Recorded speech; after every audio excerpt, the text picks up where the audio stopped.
In 1918, a young, ambitious man named Konosuke Matsushita established the company known as Matsushita Electric Housewares Manufacturing Works. It wasn't until 1927 that the Matsushita Company introduced the National brand. Our goal today is to look deeper into the musical instruments of the National brand.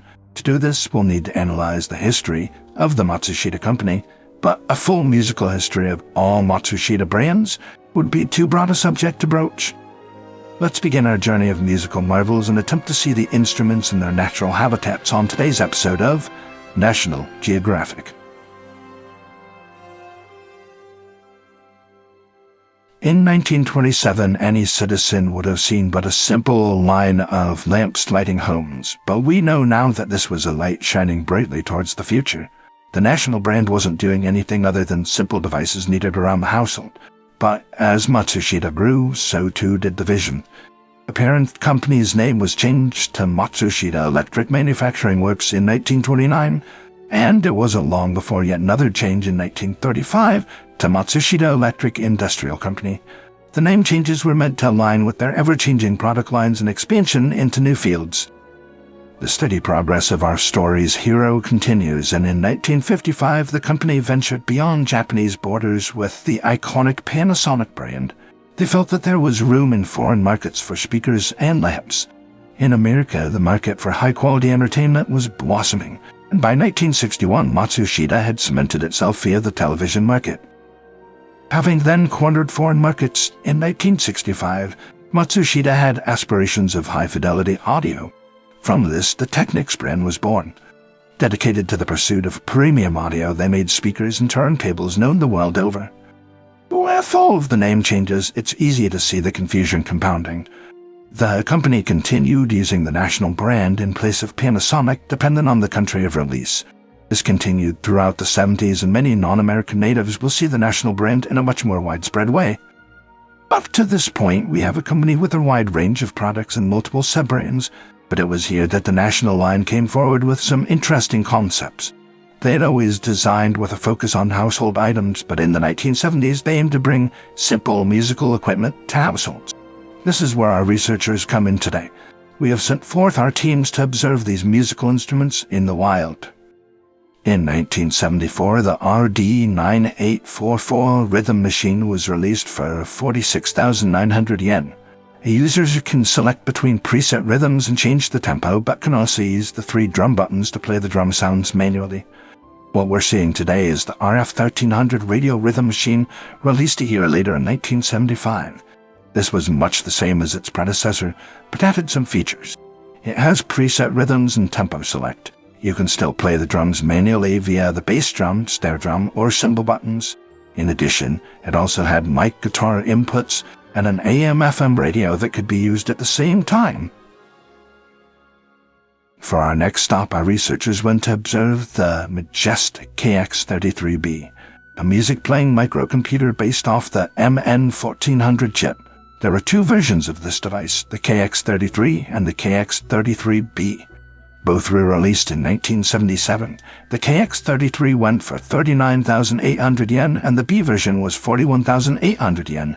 Aside from the B version being black instead of white, the difference is that the B was a fully assembled teaching device, whereas the white version was meant to assemble and solder yourself. This little microcomputer let you play demo songs or program your own songs via a very interesting sequencing method. It's not an overly basic sequencer, but it's a very peeled-back implementation to teach the user what goes into making a sequencer. Again, this was meant for education purposes. The user jumps to a memory location and enters in the magical opcodes to play the notes of interest. The code input specifies the note length and position on the scale.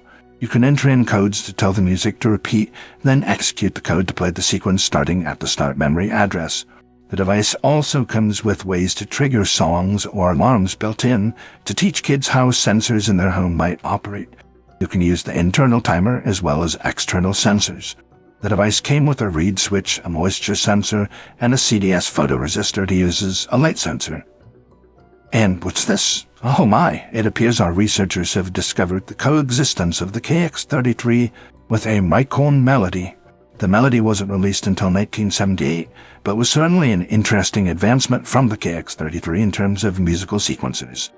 The Micon Melody KX210 also used the MN1400 processor, but in a smaller package and without some of the more complicated features of the KX33. It's purely a sequencer that can input the sequence and play back with a simple tone and tempo adjust. The sequencer here can store 127 notes over 3 octaves and can do repeats. The device also has a mic input for karaoke while the sequencer is playing. Between serious instrument usage, teaching kids, and fun karaoke machine, this device was an interesting step forward in home audio entertainment. There are rumors that the band Yonin Bayashi may have used this device to record some stuff, but nothing is substantiated. Our research team has begun moving to shoot another device released in 1978. We have the SY500 National Autoplay organ. This is a dual-sound keyboard priced at 83,000 yen. There was also a trimmed-down version known as the SY300, which sold for 36,000 yen. Both of these devices have a sequencer with real-time input and step-right functionality. The user can then play the organ alongside the sequenced piano. The SY300 contains a piano and organ voice, whereas the SY500 has a flute, oboe, and violin sound, which can be mixed together to create interesting combos.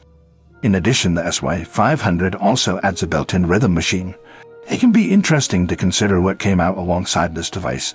In the same year, the Micon Melody came out, and in the same ad as the SY series, we can see the Technics SY1010.